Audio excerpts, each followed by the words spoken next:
The Suppression of Religious Houses Act 1535, also referred to as the Act for the Dissolution of the Lesser Monasteries and as the Dissolution of Lesser Monasteries Act, was an act of the Parliament of England. It was passed by the English Reformation Parliament of 1535/36.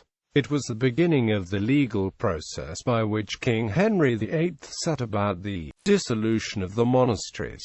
It was enacted in February 1535. Sections 4 to 6 and 8 to 12 and 14 were repealed by Section 1 of and Schedule 1 to the Statute Law Revision Act 1948. Sections 17 and 18 were repealed by Section 11 of 21 Jac 1 C28. The whole Act, so far as unrepealed, was repealed by Section 1 of and Part 2 of the Schedule 2, the Statute Law Act 1969.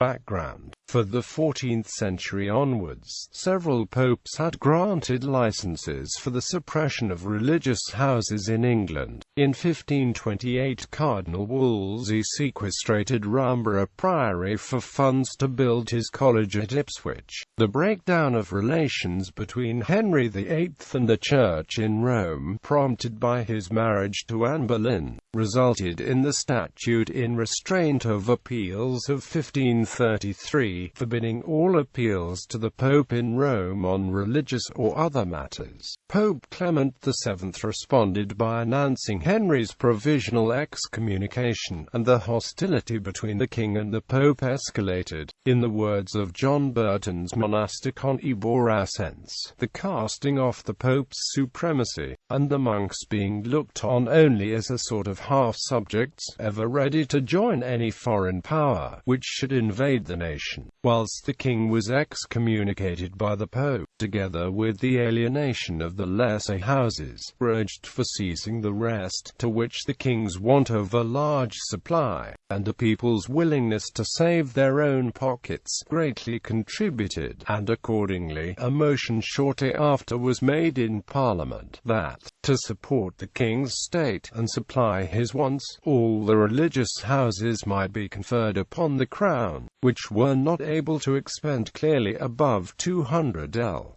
per annum. This act passed about March A.D. 1535. One of the first practical results of the assumption of the highest spiritual powers by the king was the supervision by royal decree of the ordinary episcopal visitations, and the appointment of a layman, Thomas Cromwell, as the king's vicar general in spirituals, with special authority to visit the monastic houses, and bring them into line with the new order of things. A document, dated the 21st of January 1535, allows Cromwell to conduct the visit through commissaries, as the minister is said to be at the time too busy with the affairs of the whole kingdom. The men employed by Cromwell were chiefly Richard Leighton and Lee. The visitation seems to have been conducted systematically, and to have passed through 3 clearly defined stages. During the summer the houses in the west of England were subjected to examination, and this portion of the work came to an end in September, when Leighton and Lee arrived at Oxford and Cambridge respectively. In October and November the visitors changed the field of the labours to the eastern and southeastern districts, and in December we find Leighton advancing through the Midland counties to Lichfield, where he met Lee, who had finished his work in the religious houses of Huntingdon and Lincolnshire. Thence they proceeded together to the north, and the city of York was reached on the 11th of January 1536.